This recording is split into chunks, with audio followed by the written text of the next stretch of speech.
पापा की परी और मेरी भतीजी अब ये क्यों रो रही है?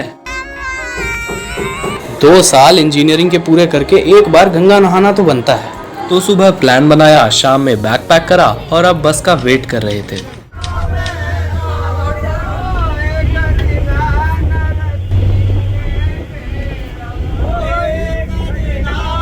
रात 11 बजे बस में बैठे और सुबह 5 बजे उतर गए। उतरे तो जल्दी फ्रेश हुए और कुछ देर बाद आरती की आवाज आने पर गंगा माँ घाट की तरफ बढ़ चले। डोंट जज मी कि मैंने डुबकी क्यों नहीं लगाई, क्योंकि हम पे आवे ही ना, तो सिर्फ चप्पू चलाया और जल्दी जल्दी नहा लिए।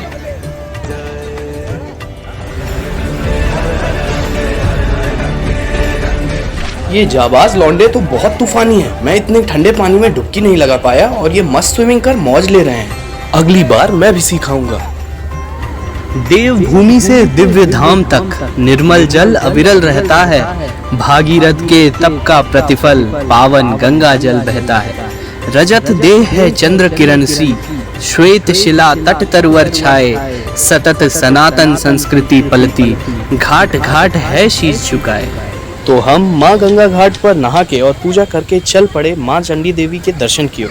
पहले तो मुझे लगा कि सिंपल सा मंदिर होगा एंड बस जाना है और वापस आ जाना है, बट जब ऐसी चढ़ाई देखी तो फिर दिल्ली वाले के ट्रैकिंग वाला भूत जाग उठा। और फिर क्या, ये सफर थोड़ा और मजेदार हो गया। इस रास्ते में हमारे साथ थे कुछ गाय, भैंसे, बंदर, लंगूर और साफ हवा। भाई साहब, ये व्यू तो देखो। जय माता जी। ये सांस टूटने वाली है। इन पहाड़ों का यही प्रमाण। मिट्टी छोड़ ऊपर नभ में ले जाना है हमें विमान। कुछ जुटा रहा है हर पथ में एक विराट बनाने को। यह 4 फूल फेंके मैंने ऊपर की राह सजाने को। विष्णु भगवान शक्ति दे रहे शक्ति दे रही है माता रानी। हाँ, वैसे साथ में जाने का एक फायदा तो है कि मनोरंजन हो जाता है। फैमिली का अलग ही मजा है। बच्चे हो तो बात ही अलग है। ये सब वेट कर रहे थे कि फोटो खींचेंगे, पर छोड़ो, इन्हें क्या पता। तो कैमरा रिकॉर्डिंग पर लगाया और इनकी ये प्यारी सी वीडियो ले ली। थोड़ी मस्ती और रेस्ट के बाद हम मंदिर की ओर बढ़े। मंदिर परिसर में जब एंट्री ली तो मैं इतनी सारी चुन्नी देखकर एक बार के लिए सरप्राइज हो गया। एक बार मैंने सोचा कि मंदिर का ढांचा ईंट पत्थर से नहीं बल्कि चुन्नियों के जोड़ से बंधा है। माता रानी के आराम से दर्शन करने के बाद प्रसाद लिया और आगे का सफर शुरू किया। अच्छा हाँ, अब वापस आते हैं कि परी रो क्यों रही थी। मैं तो आराम से श्रद्धालुओं को देख रहा था जो अपनी मन्नत के लिए दंडवत के साथ ऊपर चढ़ रहे थे। तभी मुझे रोने की आवाज सुनाई दी और कैमरा घुमाया तो पता लगा कि परी रो रही है। भैया से पूछा तो पता लगा कि वापस आते हुए परी के ब्रेक नहीं लगी और वो गिर गई। थोड़ी देर में परी को शांत करवाया और वापस चल दिए पेट पूजा करने। अच्छा हाँ, खाने से ध्यान आया, पापा मंदिर से कुछ चने लाए थे लंगूर को खिलाने के लिए। अब वो हमारे काम आएंगे। तो कुछ चने पापा ने खिलाए और कुछ भैया ने। लंगूर को चने खिलाए और अब लंगूर की तरह उछल कूद की बारी हमारी। तो नीचे आते वक्त मैंने दूसरा रास्ता लिया।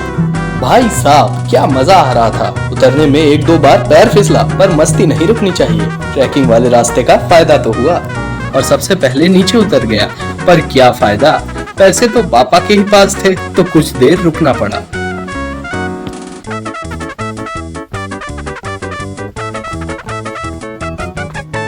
नीचे उतरा और ठंडे ठंडे पानी से हाथ पैर धोए और घर वालों का वेट करा और घर वालों के आने पर फल फ्रूट्स खाए और वापस में गंगा घाट के लिए निकल पड़े। रास्ते में भोले बाबा के दर्शन करके कुछ फोटोज ली। अब तो इतने घूमने फिरने के बाद थोड़ा थक गया था मैं, तो परी के साथ थोड़ी देर गेम खेल लिया और आराम किया। आराम करते करते घर जाने का समय हो गया और आपसे अलविदा लेने का भी। मिलते हैं अगले व्लॉग में, तब तक सब्सक्राइब करें और वीडियो को लाइक करना ना भूलें। ये रह गया।